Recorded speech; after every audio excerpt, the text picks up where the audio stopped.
people just say, okay, well, they're only going to do first level, so we're not going to teach them the real deal. You know, they can only do this.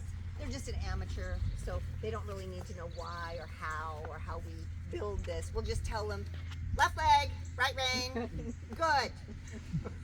You know, and that's fine. But how do you build it yourself?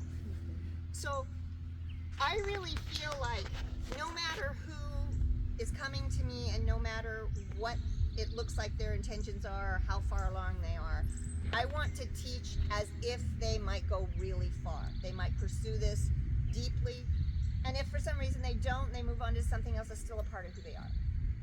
And sometimes, and so what I try not to do is to create these, this is how you do it, which is the dumb version that has a dead end and you'll never get past second level. You have to relearn it all over when you want to move on to half paths.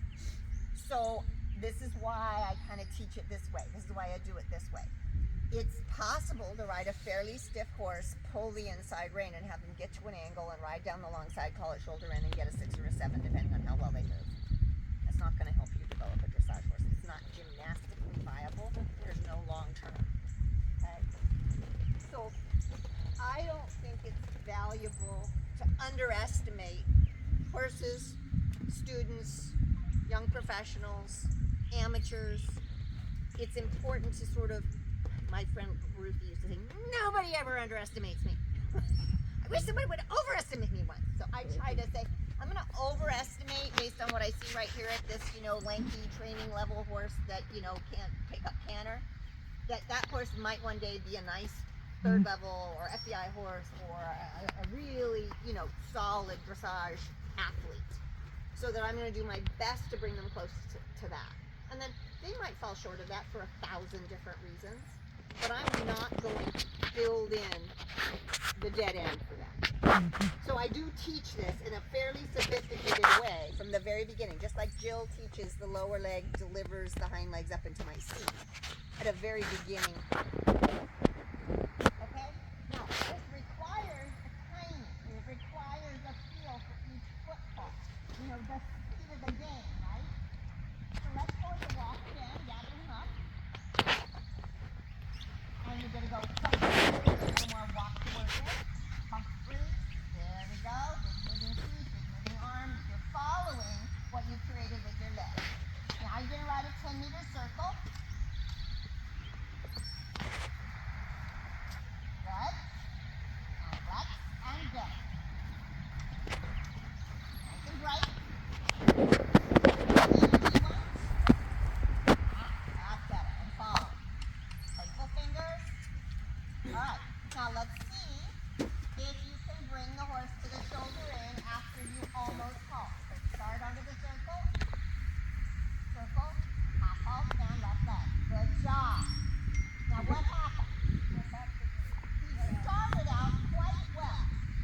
He moved over and then he moved back to the wall with his shoulder. So nice big walk. What is the function? What aid functions to keep the horse from overbending in that moment and bringing the shoulder back to the track? Huh? What's the question? What aid has the task or function to keep the horse from just when they're here, overbending the neck and popping back to the track? Outside and outside leg. Yes, that's a great answer. Both. The outside rein and the outside leg.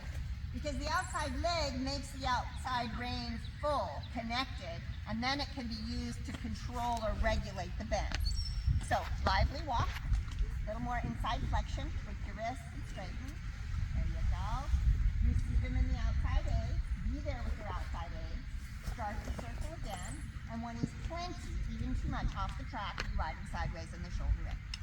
She's maintaining the bend. There you go, and now pulse. Good. Now, that was a really good halt. Did you notice that the angle improved when she halted? Half halts are funny that way. So you kind of followed through, but the angle improved when she rode the horse more connected. So that's one of the, when in doubt, half halt. You rectify your horse's response to the aids. Now, the other thing that I would change about the way that you're riding this, and this is where Jill and I, we sort of agree and we sort of don't agree. I think really it's really in the details there. But when you were going, you had shoulder in, and then you were looking here. Well, I would never agree to that. I know. That's so. I saw that she was looking there. Did you We like that? agree. Okay. I saw that too. Right. And you invited him to go here with your body and your eyes and everything. So here's where my functional approach to it, the way that this functions for me, is that when you're riding shoulder in, it's hard. You put the inside hind farther under the body, you're controlling the outside, and you have to go down the long side. So it's harder than riding a straight line. So whenever something is hard, the horse is lazy, grass-eating mammals, as Anders Lindgren always said. So when in doubt, they'll try to do it easier. They're going to try and slide back to the wall, their favorite thing. So what I want the horse to do, you know every horse is going to say, are we done yet? How about now? How about now? Are we done yet? Can I be done now? How about now? That's their constant question. If you ride shoulder in and look there, and you finish by bringing the horse there, that's what they're going to ask if they can do all day long in shoulder in. I want my horse to ask if I can leave onto the circle or the diagonal. Okay? So we're in shoulder in, and when I'm done with my shoulder in, I put my outside leg on into my outside rein, and I say, now go, follow your nose, either onto a circle or I go and straighten onto the straight line. Leg to hand, leg to hand. Okay? That's how I finish every shoulder in. That's how I start every shoulder in. I start a circle, leave the wall, follow it. Here's your nose, follow your nose. It's voites interruptus. Okay? Interrupt, take it sideways, and then I proceed onto that turn that I had initiated in the first place. So if I do that all the time, my horse is going shoulder in and saying, okay, can I leave yet? And you go, not yet, half halt. Can I leave yet? Not yet, half halt. So as I do that series of several half halts, they're saying, can I add more energy? And I say, yeah, but sit it down. Can I add more energy? Yeah, but sit it down. I'm developing the uphill balance. That's the question I want my horse to ask. Can I go? In a minute, but sit down first. Okay? So I never look here. I look as if I'm about to head onto the diagonal or the circle. That But doesn't when mean you- my eyeballs can't see. That's what I was gonna peripherally. say. There's a so. I'll use my So you're saying your head doesn't go Right. that way. Your body language does not go down there. Right. And you train your eyes to perceive like soft eyes, like you said. So you we're know, doing the same thing. We're doing the same thing. Yeah. And that usually happens when good trainers work with different riders and they go back and forth. You say, yeah, but my trainer said always look where you're going. But what they meant was have your intention there. My intentions were from my seat more now than they did from my eyes.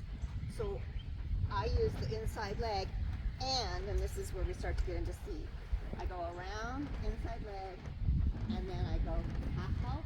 We're no longer going that way. Inside leg and seat bones. And I tell that hind leg instead of landing here. We were talking about this, about where the hind leg should go on a circle. Who was it? Was it you? You, yeah. I want the hind leg instead of step here, I want it to step here. So the seat bone kind of helps.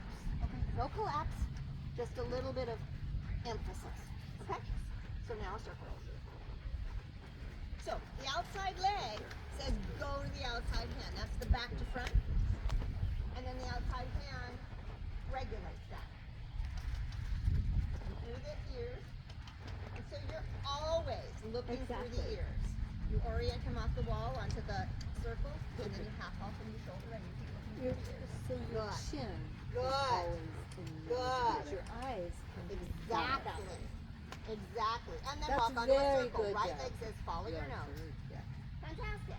Now, may I ask a Okay, question? that was super. That Yeah, was that a was really super good. demonstration of the pieces. Go ahead and halt for a second and then take care of the other side. Okay. Should we try it to the right?